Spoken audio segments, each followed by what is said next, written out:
cover crop guy, and now I'm getting into water quality stuff. When you start using cover crops, the natural question after you talk about agronomy is to talk about what is it doing for our local streams and the Gulf Hypoxia Zone. And I'm here with Matt from Notre Dame, a PhD student, as part of this project to assess what happens when you put cover crops and two-stage ditch across an entire watershed, so in this case 6,000 acres.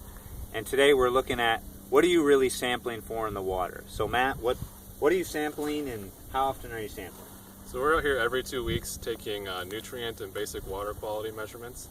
At this sampling interval, we're really capable of looking at stream characteristics across a lot of different time periods. So we're looking at seasonal and annual differences. But we can also see what's going on at different discharges. That gives us a really good idea of what's going on over time. And in typical, as I understand, water quality monitoring, you might sample once a month. What are you guys doing here to kind of make sure this reflects reality and not just that random bad rain event that washes, our soils into our streams?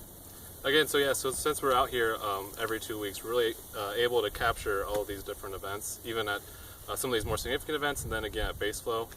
Most studies don't sample at this intensity, so we're really getting into the weeds and collecting a lot of data to see what's going on and to capture what's really happening in the stream. Yeah, excellent. So what are some of the tools? I know she's had some tools there that you're using to do this. Yeah, so this right here is just a conductivity meter. This allows us to measure conductivity and temperature. We also have some other things that allow us to measure pH. And then we just have syringes and bottles that we collect water samples that we take back to our lab and analyze later on.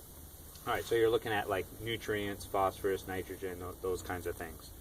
Alrighty. Well, thanks, Matt. This is a snapshot of what's happening for water quality here in the Upper Iroquois watershed.